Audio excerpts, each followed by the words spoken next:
The impudence, the audacity, the unmitigated gall of those Knuckleheads of Liberty podcasters, daring to voice opinions outside the mainstream of accepted thought. Listen if you dare. It's angry, it's funny, it's even sometimes sad, but it's always based on freedom and justice, as you will see. Here's our host, Jason McPhee. It is March 20th, 2023, and welcome to the Knuckleheads of Liberty, where we bring you the people and the organizations fighting for liberty around the country and in your region. And today we have a special guest with us, Valerie Durham, Executive Director of FreedomFest 2023. But before we start in on that, let me introduce you to our panel. In our upper left-hand corner, we have Leon, the word Brathwaite, last word in Liberty. He is a retired engineer in the state of California. In our lower left-hand corner, we have our screaming eagle of freedom, Tim Everett. He is a pilot in the state of California. And in our upper right-hand corner, we have Valerie Durham.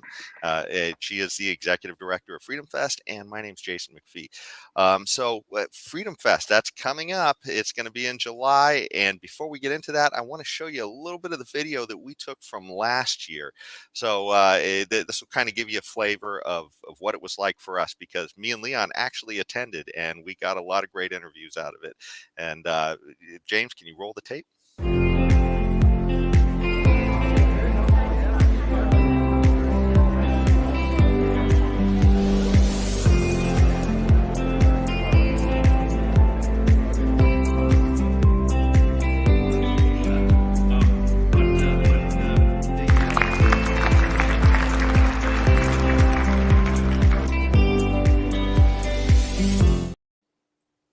Okay, so there you had just a little snippet of kind of what it's like, and of course, there's all kinds of people to talk to and discussions to hear. So, Valerie, tell us about Freedom Fest. What it's all about, and I guess that it's going to Memphis this year. That's right. Thank you guys so much. It's so great to be back with you and to talk about Freedom Fest. For those who have not heard of Freedom Fest before, we've been around for more than 15 years. And we really aspire to be the gathering place for everyone who cares about liberty. And we've been doing that for 17 years now. And it has been an amazing experience where we've learned how many different people have something to contribute in the sphere of liberty. Because liberty is, politics is very important, but your experience of living a free life is not limited to just your political experience. So we look at liberty from economic perspectives, financial, health, education, your intellectual freedom, your creative freedom, your social and cultural freedom. So we look at it from all those different perspectives. And in 3.5 days, we managed to have about 300 speakers, 180 different sessions on a huge variety of topics that includes things like politics and elections and all of that kind of, and rights and all of that. But also we look at economics, we look at philosophy and technology, science, digital privacy. We look at criminal justice reform, drug legalization. We also kind of have some fun at Freedom Fest too. We think, that living life should be joyful and fun. So we have things like our Anthem Film Festival that brings together movies that address issues of choice, accountability, and individuality. We have and Valerie, before you go any further, James, Yeah. can you bring up the visual real quick so we can show some of this? So here is the Freedom Fest homepage. This is what you'll see when you go there, freedomfest.com. And here is the Anthem Film Festival that Valerie was just talking about. Sorry, That's go ahead, right. Valerie. And actually, I'll just say that the final submissions, if you're out there, if you know of a film, if you're working on a film, our final submissions are April 6th. So go to anthemfilmfestival.com and go ahead and hit your submission, or let your favorite filmmaker know that this is an opportunity for them. We'll be making our selections for this year right after that. And that's always really fun because we don't just show the films, but we have really engaging panels on the subject matter with the filmmakers, but also with other expert speakers who are there at Freedom Fest. They also come over to the Anthem Film Festival, and that is included in your Freedom Fest pass. We have our Punching Up Comedy Festival, so we learn to laugh a whole lot. We have our Global Financial Summit, which is all about financial freedom. So critical to living a free life is to ascertain and accomplish your own financial independence. And we also have the Subversion Summit. The Subversion Summits are really fun because it's all about how you subvert the system, how you disrupt the system through technology, innovation, alternative lifestyles, so that you can live a free life and just say, screw all you you regulators and you lawmakers, we're going to live a free life no matter what. There's tons more going on. We have karaoke, yoga in the morning. We have tons of social events. And as you said, this year we're in Memphis, which we are really, really excited about. Valerie, Yes. Yes, Well, go ahead, Leon. Okay. So, last year I was there, as Jason said, in Las Vegas, and I mean, I attended many sessions. God, more than I can count. a lot. It was great. It really was. But one thing I was wondering, and I didn't get an opportunity to see any of this at Freedom Fest. Do you all actually host debates where you may get some topic, some controversial topic, and have people from the different points of view come at it, in any of your sessions? Because I really didn't see any I'm of that. sorry you missed those. We usually have 10 to 12 different big debates going on at Freedom Fest. In fact, that's one of the things we are that are most important to us is our debates. So I really am kind of surprised you missed them, Leon. Well, I'll have to send you the program back, or make sure if you can make it this year, that you see where those are. But we debate a huge number of topics, everything from religion to election, whether there was election fraud. That was a big debate we had last year on the actual election. We have debated whether Trump should run in 2024. That was kind of a controversial debate that we've had. We debate immigration, gun control, climate change. We had a big debate whether you should invest in gold or Bitcoin. So even on the financial side, we will have big debates. And one of the reasons we do that is that we are not in the mode of preaching. At Freedom Fest, we're bringing different ideas together. We specifically do not use political labels, because our experience is as soon as you say someone is libertarian or conservative or what have you, you automatically assume you know what somebody's talking about. So we come at it from many different perspectives, and we put together a civil debate so that we can have open discourse, and then the people watching can really be informed and see if this confirms their opinion. They have a new opinion. That's really important to us. So open debate, civil conversation, that's what Freedom Fest is all about. Oh, very Didn't good. you guys have Gene Epstein do the Soho Forum there once or twice? Yeah, we've talked. Gene has come, and we've done debates with Soho Forum and used some of their techniques. We're actually in conversation this year with Intelligence Squared about having their debate format come be with us at Freedom Fest. So it's a very important aspect that, and we don't do contentious debates. I think that's the other thing. A lot of times you'll get on, broadcast media, and they'll have a debate. They have their typical Democrat, typical Republican, and they really just kind of yell at each other, certain talking points. They don't have real conversations. And that is not what Freedom Fest is about. We look at debates from we try to have multiple people on the debate stage so that you're having different perspectives and you're really getting to the meat of the matter, rather than just typical talking points or platform ideas that everybody already knows and that doesn't move the needle anywhere. Got you.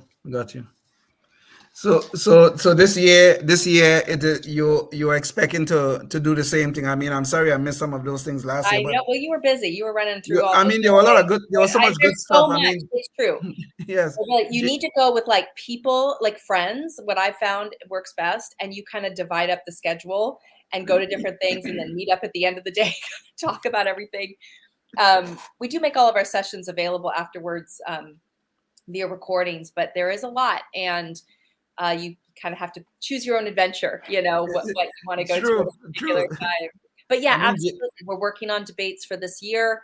Certain issues are kind of perennial, and you're still trying, like climate change still continues to be something that there's a lot of debate around. We're looking to look at foreign policy, the whole stuff going on with Ukraine, Russia, NATO, all of that. What is the best policy for the U.S. to engage in? That's a debate we're looking to put together. So there are a lot of elements that need conversation and working out. I think crime, policing, even beyond gun control is another big issue that really has a lot of conversation that needs to happen so that we can make progress in that area. Yes, indeed. Yes, indeed. I think Yeah, in Memphis, that's probably a good topic this year too. It indeed. definitely is. Yes. You know, I have Yes. been to Memphis now 4 or 5 times. I have to say, so why did we pick Memphis? You know, 2 years ago, we were in South Dakota at Mount Rushmore, and it was fabulous. We had such a great experience. It was our first time being outside of Las Vegas. And with the whole shutdown around the pandemic, South Dakota was open. And so And that was my first Freedom Fest too, was by the it? way. That Okay. was great. I'm so glad you came to that. So Christy Nome said, hey, my state's open. So we said, hey, we'll come. And it ended up being fabulous. It was our biggest Freedom Fest to date at that time for a lot of reasons. I think people were really interested in coming to Freedom Fest. Things had been shut down. This was our first time back. But also there was this bucket we heard over and over again. Hey, I've never been to Mount Rushmore. I never had a reason to go to Mount Rushmore. Now I can come to Freedom Fest and go to Mount Rushmore. This is amazing. But we also had people who said, dang it, you're not in Las Vegas. I'm not coming all the way to South Dakota. So we were like, hey, why don't we start flipping? Because we have diehards who love Vegas, but we also have people who are like, not so into Vegas. They want to come to Freedom Fest in a different context. But what we didn't want to do is go necessarily to your typical convention locations that lots of conventions happen in. We wanted to really, like South Dakota, a little bit off the beaten path, had a bucket list feel. And Memphis really fit the bill for that, with Graceland being there. That's definitely a bucket list for a lot of people. But also we loved the Memphis history, because not only did you have this beautiful confluence of different cultures and backgrounds that came together to build something collaboratively that was new in rock and roll and soul and blues, that different people were coming together in Memphis and sharing. And to us, this was the essence of spontaneous order, the essence of the free market system, the essence of collaboration and cooperation that we believe is at the heart of a free society. And that's what happened in Memphis. You also have an incredible history in the civil rights movement, which in terms of the equality of human beings is an essential principle that we believe in. It is where Martin Luther King Jr. was assassinated. Mhm. And there is the National Civil Rights History Museum is there. It honors the Lorraine Hotel where he was assassinated. And then on the backside, they've made this really powerful exploration of the civil rights movement in the United States. So there's a lot of history. FedEx is there. So from a business innovation standpoint, I mean, you got to love what Fred Smith did with FedEx. St. Jude's is there, a massive charitable organization started by Danny Thomas, who, helps hundreds of thousands of children come out of illness. And so you have massive charity, business, important civil rights history, music history, all right there in Memphis. It's a pretty unique city that we're excited to be in. Well, and you know what? While we're talking about that, James, could you bring up the visual real quick? So on our freedom map that we show whenever we're talking to local political leaders that have been elected in some region, this is Cato's freedom map of the 50 states, and so they rank them all relatively. And Tennessee is ranked number 4, so you're going to a place that's pretty big on liberty there. And the metric that they show is they're just hovering right around the top there on most issues. And politics-wise, it's much more of a red state. There's only one House member who's a Democrat out of all of the elected officials, and most of the political offices as well are held by Republicans. You can kind of see these legislative maps here, so that kind of gives you a little bit of a flavor of what it's like in Memphis politically, anyways. Yeah, and so like most urban centers, the actual urban centers can tend to gravitate towards more of a Democrat constituency. But the state itself, it's a right to work state. Taxes are very low. I believe no state income tax. I mean, it's a great state to be in. I've had a fabulous time every time I've gone there. Like most cities, there's crime. I feel like Memphis has I don't know. I feel like sometimes things happen and then the media focuses like, this is the crime. Like it's South Central Chicago is the worst. DC is the worst. Mhm. And, even with Las Vegas, there's crime there. So you have to be vigilant as you have to be anywhere. But I have never felt unsafe. I've been all over places our people will be going in Memphis, and it feels like a normal city. And they have a great trolley system, and Beale Street is amazing. So the food is great. Not only the Memphis barbecue, but they have a lot of other really nice restaurants. And you're right there on the Mississippi River. So I think people are going to have a great time in Memphis. And I love the symbology of some of those liberty principles that are actually embodied there in Memphis. Well, with I that mean, kind of well, to further your point, Valerie, Tennessee is one of the states that California is losing residents to. There you go. that's what I was going to say. If you Well, know, it may some not people, be free for long. We'll see. some people may hop in their They U-Haul still to come. the same way, right? Some people may take a U-Haul there to see your conference and not come No, back. just not come back. I think that's a serious possibility. I love And it. you are correct. There is no state income tax in Yeah. Tennessee. You are Mm. correct. So there's and coming from Maryland, I'm kind of thinking maybe I need to take a U-Haul instead of residency. Yeah. Yeah, just to let you know, California on that Cato map ranked 48 and Tennessee ranks 4. So that kind of tells you what's going on. That tells you everything you need to know. Yeah. Yep.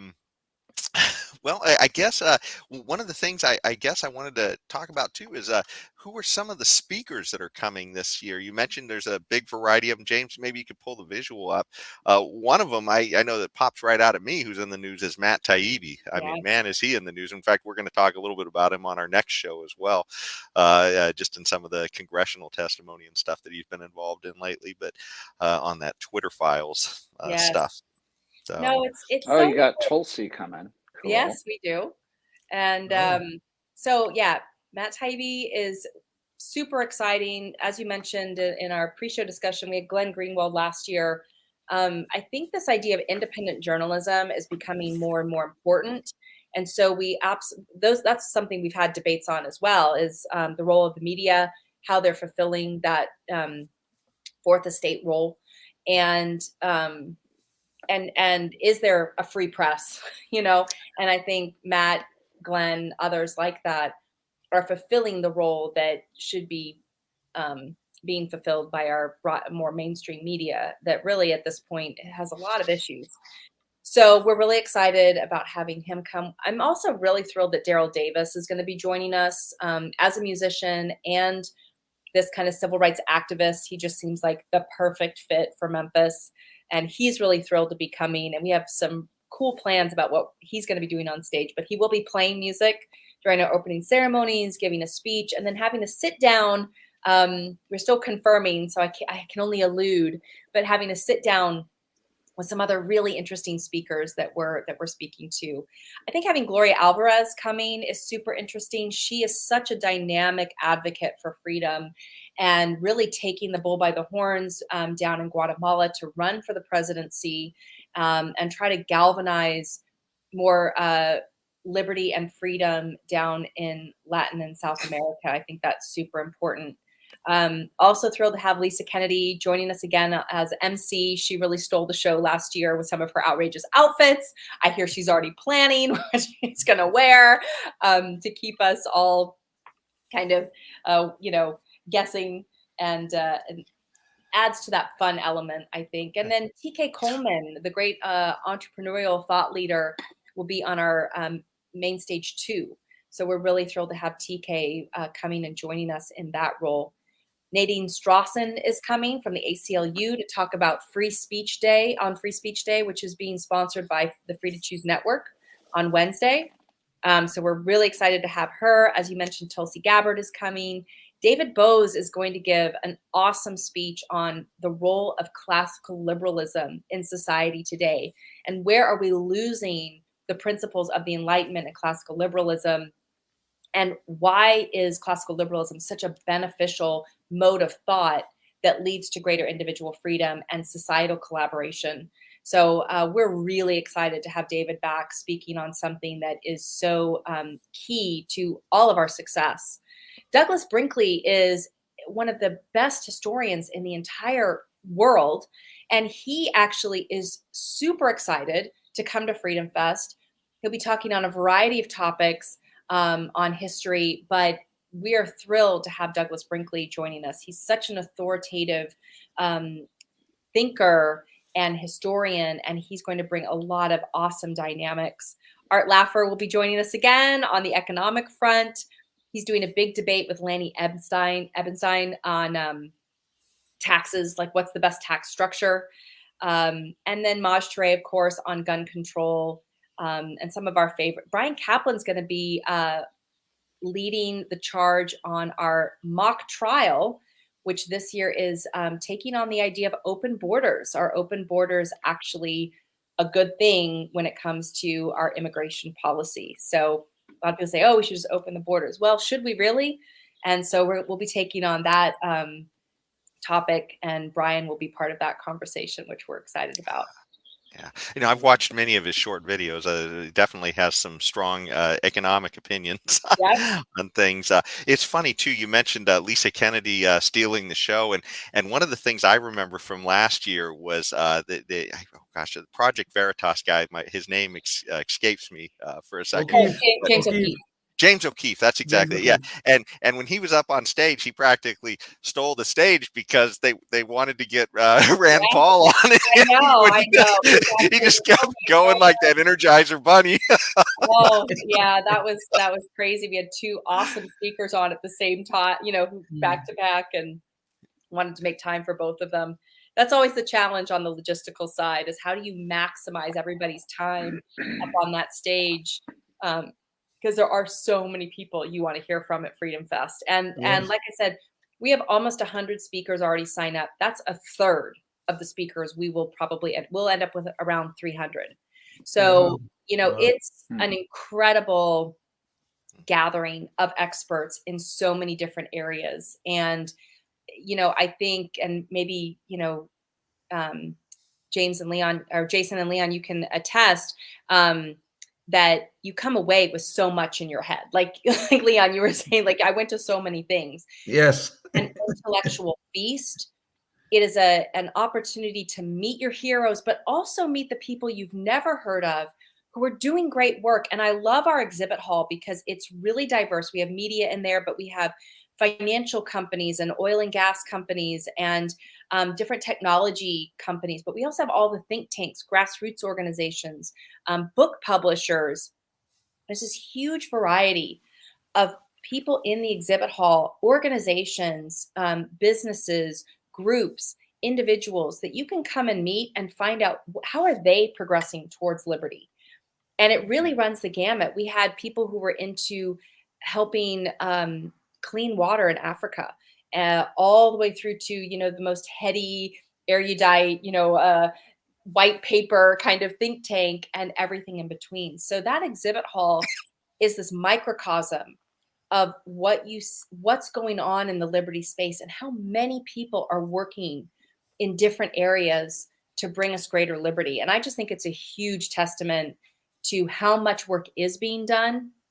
And the more we can come together to find out about that and to support what's going on for yourself personally, but also for your family, for your community, for your business.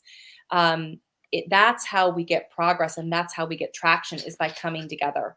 And we know that in free market economics, it's true in the liberty movement as well. We need to come together in order to get that traction and move forward.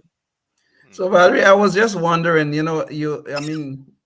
obviously, I've been to Freedom Fest. I've seen what it is like, and it was such a great experience, Jason and I had last time. But how is Freedom Fest portrayed in the mainstream media? Is it a joining of the liberty-minded, or is it a bunch of gathering of right-wing nuts, or whatever? How is it portrayed? Oh boy. So I think to a certain extent, we've flown a little bit under the radar until recently. We're starting to get a little bit more notice And that has its challenges because we've been really able to, up until this point, say that we are a big tent, that we want to bring people together to find out where we agree, figure out the ways in which we disagree, and how can we move forward, how can we learn from each other on that. But we had some experience last year where we started to get that attack label. We've always been kind of, oh, you're right. I think this goes back to this whole mindset of labels. Yes. They're going to put you in categories, and they've established these categories that you're right wing or you're left wing or you're wackadoodle this way or you're wackadoodle that way. And I am shocked, honestly, and I hate to say this, how little critical thinking goes on, how little curiosity goes on in the public writ large when they interact with information that they come across. They want to put you in a box right away. It's the worst on social media. Yes. If we put a post out about Freedom Fest, first of all, they'll take that name Freedom Fest and they'll associate it with other Freedom Fest. We are trademarked. No one should be using our name, but we get a lot of people trying to use our name. It creates a problem. But, we are the Freedom Fest, and we are a festival of freedom across like I've been talking about, across the bandwidth.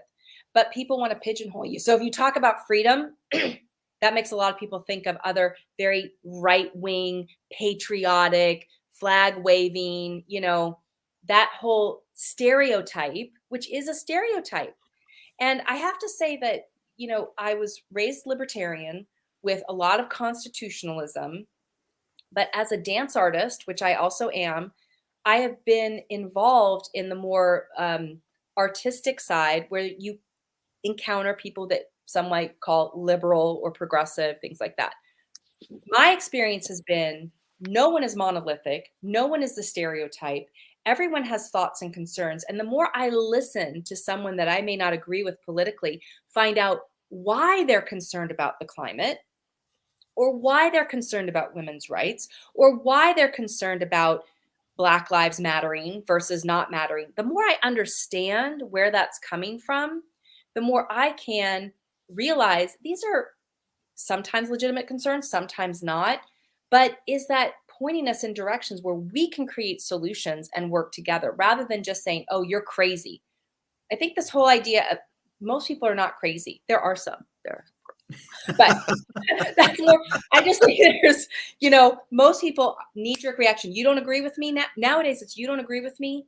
I cut you off. I don't listen. I call you crazy, so I don't have to think. And I really think across the board, we need a lot more thinking rather than, and curiosity. Why do you think that? Why do you think that's a good solution? Why do you knee-jerk reaction to government needs to solve that problem? What's going on underneath? And when we can start to have those nuanced conversations, that's where yelling at each other and telling each other you're wackadoodle or you're this or you're that does not work. But most people can't handle that. And the media really wants to pigeonhole you into, I don't understand you, therefore you are this or you're that. And now I can understand and I'm done with my job. That sounds like a perfect place for us to end because we're just about out of time. But let me bring back up the main page real quick. James, can you pull that up real quick just so people can see where to go? It's freedomfest.com. And boy, you can even see there's a code there. If you decide to go Knuckle 50, that'll get you a little bit off too. So I'll just give you a little hint. Early bird ends March 31st. So you get an extra $50 off early bird if you register at freedomfest.com.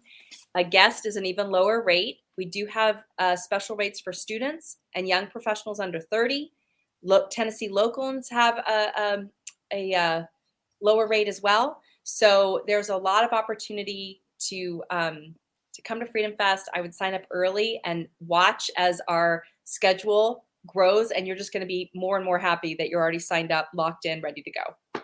Awesome. Well, thanks so much, Valerie. And again, a great thing. Freedom Fest coming up July. It's mid-July. Exactly. So thanks so much for joining us, everybody. And thank you, Valerie. And until next time, stay tuned and stay free. Yes, indeed. Life, liberty, and the pursuit of happiness, always and forever. Thank you for listening to the Knuckleheads of Liberty podcast. Find us on Facebook, Rumble, YouTube, your favorite podcast network,